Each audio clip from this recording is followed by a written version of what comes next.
Welcome back everyone. स्वागत है आपका फिर से पेडागोजी मास्टर सीरीज में। और हम पढ़ रहे हैं Gardner's theory of multiple intelligence. बहुत सारे क्वेश्चन हमने किए, इसमें हम और आगे भी और अच्छे क्वेश्चन भी करेंगे। तो ये टॉपिक आपको बता दिया गया था, टेलीग्राम पे डाल दिया गया था टॉपिक का नाम। होपफुली आपने अच्छे से पढ़ा होगा वीडियो देखने से पहले। और अगर ये वीडियो आप देख रहे हैं तो इसका पार्ट 1 देख लीजिए पहले, उसके बाद इस पर आइएगा। तो हम डिस्कस कर रहे थे Gardner's theory of multiple intelligence के क्वेश्चन, और हम काफ़ी सारे क्वेश्चन डिस्कस कर चुके थे। तो हम चलते हैं वहाँ तक जहाँ तक हम डिस्कस कर चुके थे। तो 10 क्वेश्चन हम कर चुके थे, तो हम चलते हैं वहीं पे। क्वेश्चन नंबर 10 तक हमने डिस्कस कर लिए थे। अब हम 11 से स्टार्ट करते हैं। तो 11वां क्वेश्चन काफी अच्छा क्वेश्चन है, बट थोड़ा दिखने में आसान लग रहा है।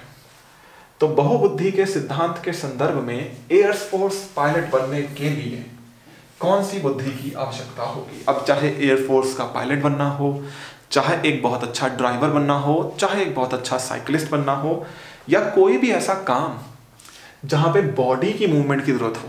ध्यान से सुनिएगा, जहां पे बॉडी की मूवमेंट की जरूरत हो, ये इंटेलिजेंस उससे रिलेटेड है। कैसे? आप लोगों ने असली में तो नहीं बट टीवी में जरूर देखा होगा कि एरोप्लेन कैसे उड़ाया जाता है। तो पहले एरोप्लेन जमीन में चलता है ना, फिर वो धीरे धीरे टेक ऑफ करता है। टेक ऑफ मतलब अगर ऐसे जा रहा है तो उठना शुरू करता है। ये उठना कब शुरू करता है? ध्यान से सुनिएगा। जब पायलट जो है, आपने देखा होगा कि वो एक लिवर होता है जिसको अपनी तरफ खींच रहे होते हैं। खींचने से ये अब ऐसे उठना शुरू करता है और ये हवा में उड़ जाता है। अब अगर आप उसको खींच रहे हैं और आपने थोड़ा स्पीड से खींच लिया, बड़े ध्यान से खींचना होता है, वो स्पीड से खींच लिया, तो एरोप्लेन जो धीरे धीरे उठ रहा है ना, वो धीरे धीरे नहीं उठेगा, वो ऐसे उठेगा और रॉकेट की तरह ऊपर जाएगा। और अगर आपने थोड़ा सा कम धीरे खींचा, मतलब जितना खींचना चाहिए उससे और धीरे, तो जो धीरे धीरे उठ रहा है वो और धीरे धीरे उठेगा और हो सकता है कि वो आगे जाके टकरा जाए, क्योंकि जो वो रनवे होता है उसमें कुछ किलोमीटर का ही डिस्टेंस होता है। उतने किलोमीटर के अंदर अंदर प्लेन उठ जाना चाहिए और उड़ जाना चाहिए, और अगर नहीं उड़ा तो फिर वो आगे जाके एक्सीडेंट ही होगा उसका। तो बहुत माइनर सा डिफरेंस है कि ना तो बहुत स्पीड से खींचना, बहुत धीरे भी नहीं खींचना, एवरेज स्पीड से खींचना है, और उसकी बहुत बहुत प्रैक्टिस करनी पड़ती है। हर कोई नहीं बन सकता पायलट। तो पायलट बनना अपने आप में बहुत डिफिकल्ट चीज क्यों है? बिकॉज पायलट बनने के लिए एक बहुत ही स्पेशल टाइप की इंटेलिजेंस चाहिए, जिसको कहा जाता है गतिक बुद्धि। गतिक मतलब बॉडीली काइनेस्थेटिक, शारीरिक गतिक बुद्धि। तो जिनमें गतिक बुद्धि अच्छी होगी ना, वही अच्छे पायलट बन सकते हैं। और अगर नहीं होगी, आपको कोई कितना सिखा ले, आप नहीं बन सकते पायलट। ठीक है? इसी तरह से ड्राइवर बनने के लिए सिर्फ एयरफोर्स पायलट नहीं, अगर आप गाड़ी के बहुत अच्छे ड्राइवर बनना चाहते हो, तो कार चलाना बहुत अच्छा स्किल है, बट वो स्किल है। ध्यान से सुनिएगा, वो हर कोई बहुत अच्छे से डेवलप नहीं कर पाता। उसका रीजन है क्यों नहीं कर पाते। गाड़ी में भी स्टीयरिंग है, स्टीयरिंग थोड़ा सा कम घुमाया है, थोड़ा सा ज्यादा घुमा दिया तो एक्सीडेंट होने के पूरे चांसेस हैं। तो आपको बहुत ध्यान से कंट्रोल करना पड़ता है स्टीयरिंग। जो लोग गाड़ी चलाते होंगे वो समझ पा रहे होंगे। तो गाड़ी चलाते बड़े ध्यान से स्टीयरिंग को कंट्रोल करना है। थोड़ा सा भी ज्यादा या थोड़ा सा भी कम किया, आपका एक्सीडेंट हो जाएगा। ये चीज सिर्फ स्टीयरिंग या गाड़ी चलाने से रिलेटेड नहीं, साइकिल चलाते हुए भी है, ठीक है, बाइक चलाते हुए भी है।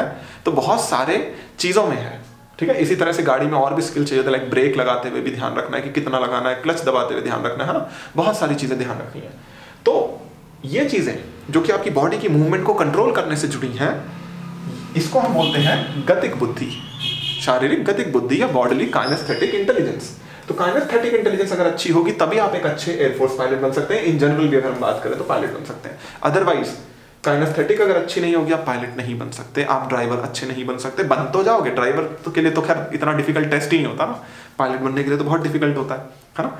तो बन तो जाओगे, बट अच्छे वाले ड्राइवर नहीं बन पाओगे अगर आप में काइनेस्थेटिक इंटेलिजेंस अच्छी नहीं है। ठीक है? तो क्वेश्चन को बड़े ध्यान से समझिए, बड़े कॉन्सेप्चुअल क्वेश्चन है। बट अब मैं बाकी ऑप्शंस की भी बात करता हूँ। अंतःवैयक्तिक क्या होता है? अंतःवैयक्तिक मतलब यहाँ पे इंग्लिश में लिखा है इंटरपर्सनल। इंटरपर्सनल होता है आप एज अ पर्सन दूसरे को अच्छे से समझ पाओ। तो दूसरे को समझने से रिलेटेड होती है इंटरपर्सनल इंटेलिजेंस। लिंग्विस्टिक इंटेलिजेंस है लैंग्वेज से रिलेटेड। आप लैंग्वेज का बहुत अच्छा यूज कर पाओ, जैसे कुछ लोग बड़े अच्छे ओरेटर होते हैं, कुछ लोग बड़े अच्छे राइटर होते हैं। तो ये अंतरावैयक्तिक क्या होता है? ध्यान से सुनिएगा, ये बहुत इंपॉर्टेंट इंटेलिजेंस है। इंट्रापर्सनल, एक थी इंटरपर्सनल, दूसरे को समझना। इंट्रापर्सनल होता है खुद को समझना। तो आप समझ पाओ कि आपकी खुद की क्या एबिलिटीज हैं, आप समझ पाओ कि आपकी खुद की क्या वीकनेस है, उसके अकॉर्डिंग अपनी लाइफ में कुछ आगे करो। ये होती है इंट्रापर्सनल इंटेलिजेंस। आप अच्छे क्रिकेटर नहीं बन सकते क्योंकि आप में एबिलिटी नहीं है, बट आपको ये गलत फहमी है कि आप बन सकते हो, तो आप में इंट्रापर्सनल इंटेलिजेंस कम है। ठीक है। आप में कोई एबिलिटी है और आप रियलाइज नहीं कर पा रहे हो कि वो आपकी एबिलिटी है और आप उसमें आगे नहीं बढ़ने की कोशिश कर रहे, तो आपकी इंट्रापर्सनल इंटेलिजेंस में कमी है। इंट्रापर्सनल क्या है? खुद को समझना, खुद की एबिलिटीज को समझना, खुद की वीकनेस को समझना और उसके लिए लाइफ में कुछ करना, कि मतलब अपनी एबिलिटीज के अकॉर्डिंग करना और जहां पे आप वीक हो वहां पे नहीं करना। ठीक है। गलती करते हैं ना लोग कि मेरी एक्टिंग अच्छी नहीं है, मैं जाके एक्टर बनूंगा, मेरे को क्रिकेट खेलना नहीं आता, मैं क्रिकेटर बनूंगा। ठीक है। मेरे को मैथ्स नहीं आता, मैं मैथ्स का टीचर बनूंगा, मेरे को साइकोलॉजी नहीं आती, मैं यूट्यूब पे टीचर बनूंगा। तो बहुत सारे लोग बहुत गलती करते हैं, तो इंट्रापर्सनल उसी से रिलेटेड है। ठीक है। तो इंट्रापर्सनल क्या है? खुद को समझना। ठीक है। चलिए आगे चलते हैं, बड़ा अच्छा क्वेश्चन था ये भी। अगले क्वेश्चन पे चलते हैं। गार्डनर के बहुबुद्धि सिद्धांत के अनुसार वह कारक जो व्यक्ति के आत्मबोध हेतु सर्वाधिक योगदान देगा, वह क्या होता है? आत्मबोध, खुद को समझना। आत्मबोध क्या है? खुद को समझना। अभी तो एक्सप्लेन किया पिछले क्वेश्चन में। तो सेल्फ अवेयर, खुद को समझना क्या था? इंट्रापर्सनल। ये रहा आंसर। ठीक है। अंतरा, यहां पे ये शायद टाइपिंग गलत हो गई, अंतरा व्यक्ति होना चाहिए था। ठीक है। लिंग्विस्टिक क्या होता है? Language related. स्पिरिचुअल कोई इंटेलिजेंस होती नहीं है। ठीक है। हालांकि यूट्यूब पे बहुत लोग पढ़ा भी रहे होंगे स्पिरिचुअल इंटेलिजेंस के बारे में, बट ये कुछ नहीं होती है। गार्डनर की थ्योरी में जरूर 9th नंबर पे आ गई है, बट अभी कंफर्म नहीं हुई है। म्यूजिकल इंटेलिजेंस होती है गार्डनर की थ्योरी के अकॉर्डिंग। म्यूजिक और कंपोजर, जो म्यूजिक कंपोजर होते हैं, जो धुन बनाते हैं, वो इस इंटेलिजेंस को रखते हैं, और अगर नहीं रखते हैं तो अच्छे म्यूजिक कंपोजर नहीं बन पाएंगे। ठीक है। Next question, question number 13। कक्षा अध्यापक ने राघव को अपनी कक्षा में अपने कीबोर्ड पर स्वयं द्वारा तैयार किया गया मधुर संगीत बजाते हुए देखा। तो एक बच्चा है, म्यूजिक की क्लास होगी जरूर, तभी टीचर कीबोर्ड पे बजाने दे रहा है, वरना तो यहाँ पे कुछ और ही बज रहा होता है क्लास में, है ना, म्यूजिक तो बज ही नहीं रहा होता। तो जरूर म्यूजिक के टीचर होंगे ये, तो जिन्होंने राघव को देखा है कि वो क्या कर रहा है, वो बड़ा ही अच्छा मधुर संगीत बना रहा है। कैसे बना रहा है? कीबोर्ड पे, मतलब जिस पे भी बना रहा है अपनी ओरिजिनल धुन बना रहा है। The class teacher thought that Raghav seem to have high in which intelligence? Musical intelligence. बड़ा सीधा सीधा क्वेश्चन है। तो म्यूजिकल इंटेलिजेंस क्या होता है? धुन बनाना, संगीत बनाना, सुर, ताल, लय, ये सब समझना। तो बच्चा किस में अच्छा है? संगीतमय बुद्धि में अच्छा है। बड़ा आसान क्वेश्चन था। आसान इसलिए था क्योंकि कुछ है ही नहीं इसमें। चलिए आगे चलते हैं अगले क्वेश्चन पे। निम्नलिखित में से कौन सा एक उदाहरण भाषिक बुद्धि वाले व्यक्ति को दर्शाता है? भाषिक, भाषा। अब देखो भाषा वाली बुद्धि में क्या क्या आता है। देखो ये एक इंटेलिजेंस है, लिंग्विस्टिक। लिंग्विस्टिक इंटेलिजेंस के अंदर बहुत सारे पार्ट हैं। कौन कौन से पार्ट हैं? आप एक बहुत ही अच्छे कवि हो, ये ये लिंग्विस्टिक इंटेलिजेंस का पार्ट है। आप एक बहुत अच्छे स्टोरी राइटर हो, जैसे कि प्रेमचंद, ये म्यूजिकल इंटेलिजेंस का पार्ट है। सॉरी, म्यूजिकल क्यों बोल रहा हूं मैं, लिंग्विस्टिक इंटेलिजेंस का पार्ट है। तो अभी हमने दो इंक्लूड करे, पोएट, स्टोरी राइटर। आप बहुत अच्छे नॉवलिस्ट हो, ये किसका पार्ट है? अगेन लिंग्विस्टिक इंटेलिजेंस का। ठीक है। आप बोलने में बहुत अच्छे, बोलने का मतलब यहाँ पे क्या है कि आप अपनी बातों से सामने वाले को प्रभावित कर देते हो, ये क्या है? लिंग्विस्टिक इंटेलिजेंस का पार्ट है। ठीक है। अब इसमें बहुत सारी चीजें आती हैं, तो इसी से रिलेटेड कोई आंसर होना चाहिए यहाँ पे। किससे रिलेटेड? लैंग्वेज से रिलेटेड। तो लिंग्विस्टिक इंटेलिजेंस कब हमें दिखेगी? पहला करें, ability to handle long chain of reasoning. Long chain of reasoning, ये इंटेलिजेंस लिंग्विस्टिक नहीं है, ये लॉजिकल मैथमेटिकल इंटेलिजेंस है। तो ये तो आंसर हो नहीं सकता। ठीक है। दूसरा, sensitivity to meaning and order of words and varied use of language. कितना बढ़िया ऑप्शन है ना। देखो, सेंसिटिविटी टू मीनिंग, तो मीनिंग को लेके सेंसिटिविटी है, ऑर्डर ऑफ वर्ड्स को लेके सेंसिटिविटी है, and varied use of language, और लैंग्वेज का कई तरीकों से उपयोग कर सकते हैं। ये है लिंग्विस्टिक इंटेलिजेंस। ये क्या है? Linguistic intelligence. ध्यान से सुनिए, अब मैं आपको एक एग्जांपल देता हूं। मैं अक्सर ये एग्जांपल देता हूं, जैसे गाने लिखे जाते हैं, कुछ लोग ना बड़े अच्छे लिरिक्स लिखते हैं। लिरिक्स लिखना भी लिंग्विस्टिक इंटेलिजेंस का पार्ट है। तो उनको पता है कि गाने में कैसे शब्दों को कैसे व्यवस्थित किया जाए कि गाना बड़ा इफेक्टिव हो जाए, कि गाना बड़ा इफेक्टिव हो जाए। तो ये है लिंग्विस्टिक इंटेलिजेंस का पार्ट है। ठीक है। जैसे अभी अलग अलग मूवीज आती रहती हैं, आप ना उनके गानों को सिर्फ सुनो मत, उनके गानों में वर्ड्स को ऑब्जर्व करो कि किस तरह से वर्ड की प्लेसमेंट की, और अगर वर्ड वो वहां प्लेस नहीं किया होता तो गाने में उतना इफेक्ट नहीं आता। ठीक है। वो इफेक्ट क्यों आया? क्योंकि वर्ड्स की प्लेसमेंट ऐसी है। ठीक है। तो ये जो गाने लिखने वाले लोग होते हैं, जो लिरिक्स लिखते हैं, बड़े दिमाग वाले लोग होते हैं, और इनकी लिंग्विस्टिक इंटेलिजेंस बहुत अच्छी होती है। ठीक है। तीसरा, sensitivity to pitch, melody and tone, ये म्यूजिकल इंटेलिजेंस है। ये लिंग्विस्टिक इंटेलिजेंस नहीं है, ये म्यूजिकल इंटेलिजेंस है। तो ये भी आंसर नहीं है। Fourth, ability to notice and make distinction among others, दूसरों के बीच में विभेद कर पाना। तो ये जो है ये मतलब इंटेलिजेंस का पार्ट हो सकता है, बट गार्डनर के अकॉर्डिंग कौन सा है ये एग्जैक्टली यहाँ पे क्लियर नहीं हो रहा। तो गार्डनर के अकॉर्डिंग बहुत ज्यादा क्लैरिटी नहीं दे रहा है कि कौन सी वाली इंटेलिजेंस की बात हो रही है। कुछ हद तक हम इंटरपर्सनल कह सकते हैं कि दूसरे लोगों की भावनाओं को समझना, बट बहुत अच्छा नहीं है। तो बेस्ट आंसर क्या है? सेकेंड ऑप्शन, कि शब्दों के अर्थ, क्रम और भाषा के विविध प्रयोगों के प्रति संवेदनशीलता। तो ये बड़ा अच्छा आंसर है। तो बेस्ट आंसर कौन सा हो गया क्वेश्चन नंबर 14 का? Option number 2। Next question, Howard Gardner का बहुबुद्धि सिद्धांत सुझाता है। क्या सुझाता है, क्या समझाता है, क्या सिखाता है? पहला, teacher should use MI multiple intelligence as a framework for devising alternative ways to teach the subject matter. बात तो ठीक है, यही कहता है ना कि भाई मल्टीपल इंटेलिजेंस थ्योरी का यूज करो। मैंने आपको बताया ना गार्डनर की थ्योरी प्रेजेंट टाइम में बहुत इंपॉर्टेंट और हमारी एजुकेशन सिस्टम को बहुत अच्छे से कंट्रोल करती है, मतलब सिखाती है कि कैसे एजुकेशन होनी चाहिए। तो मल्टीपल इंटेलिजेंस थ्योरी यही बताती है कि टीचर को किस तरह से डिजाइन करना है क्लासरूम को, अलग अलग सब्जेक्ट को पढ़ाने के लिए कैसे कैसे तरीके यूज करने हैं, अल्टरनेटिव तरीके, नए तरीके। सही है, बट हम बाकी ऑप्शंस भी देखेंगे कि हो सकता है इससे भी ज्यादा कोई सही हो। दूसरा कहें, ability is destiny and does not change over a period of time.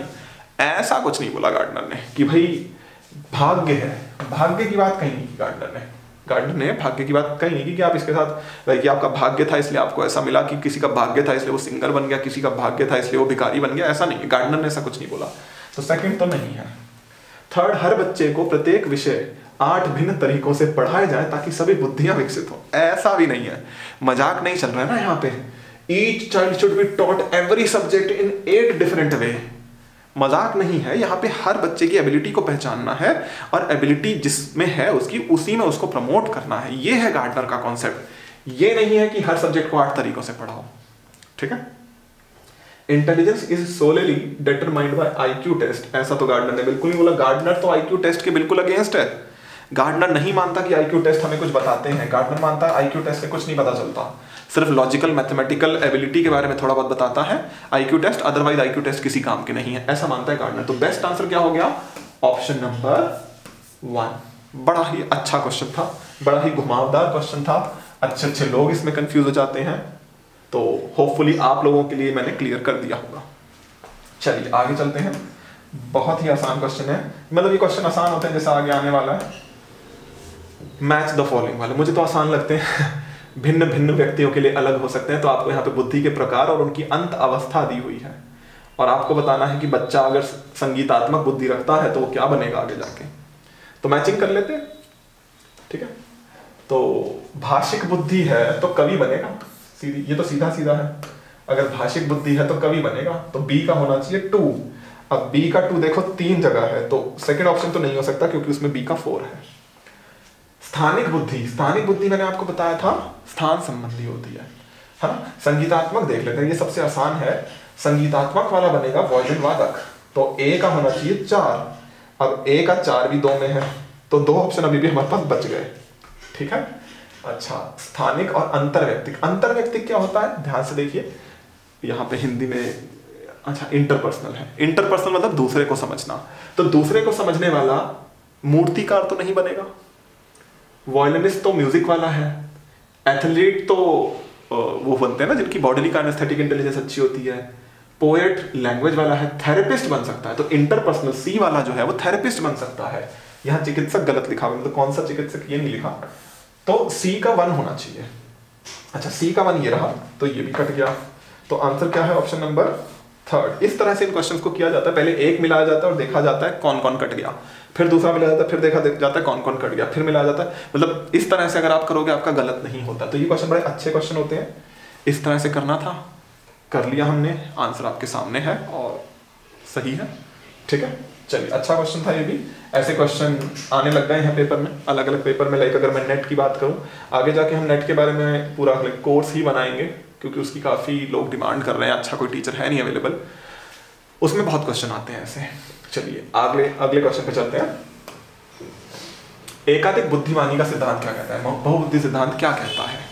पहला कहते हैं intelligence can be several kind, बिल्कुल कहता है भाई अलग अलग तरह की है इंटेलिजेंस, बिल्कुल कहता है, सही है। दूसरा, paper pencil test are not helpful, helpful है, ध्यान से सुनना। गार्डनर ये नहीं कहता कि बिल्कुल मत लो, गार्डनर कहता है हेल्पफुल है, बट उसके ऊपर 100% भरोसा मत करो, और भी तरीकों से चेक करो बच्चों को।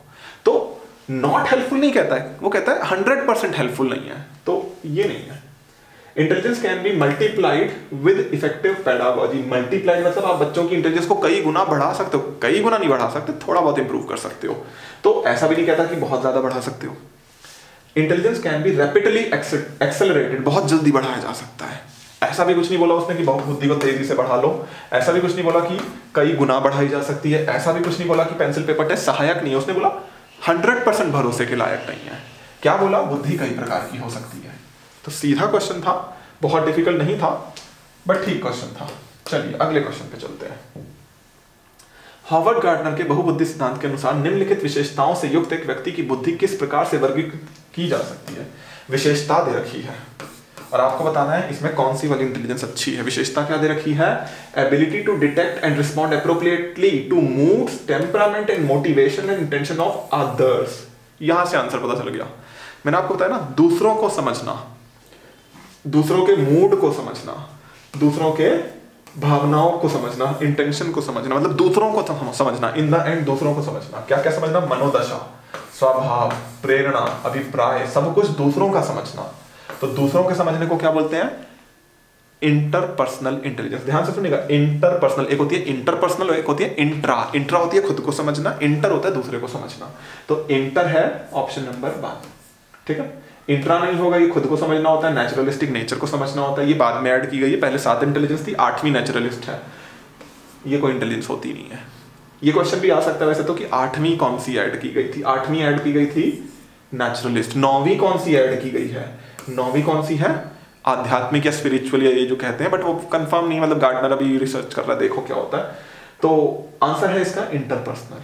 क्वेश्चन नंबर 18 सीधा सीधा आंसर है कौन सा? ऑप्शन नंबर 1, ठीक है। चलिए आगे चलते हैं और ये है आज का हमारा लास्ट क्वेश्चन। हॉवर्ड गार्डनर ने बहुबुद्धि सिद्धांत के अनुसार, जो उसका बहुबुद्धि सिद्धांत है उसके अनुसार तार्किक गणितीय बुद्धि वाले एक व्यक्ति की क्या विशेषताएं हो सकती है? कैसी बुद्धि है? तार्किक गणितीय, लॉजिक वाला बंदा है ना, लॉजिकल एबिलिटी है, रीजनिंग एबिलिटी ज्यादा है, तो क्या बुद्धि होगी उसमें? Sensitivity and capacity to detect pattern, handle long chain of reasoning, बिल्कुल ठीक है, रीजनिंग की बात हो गई, यही आंसर होना चाहिए, बट हम बाकी ऑप्शन भी देख लेते हैं। Sensitivity to sound, rhythm, meaning, words, तो रिदम की स्पेलिंग कुछ गलत है, ये म्यूजिकल इंटेलिजेंस है ये तो ये तो आंसर नहीं हो सकता क्योंकि क्वेश्चन में तो लॉजिकल मैथमेटिकल बोला है। Ability to perceive visual spatial word, ये तो स्पाशियल इंटेलिजेंस है, ये भी नहीं हो सकता।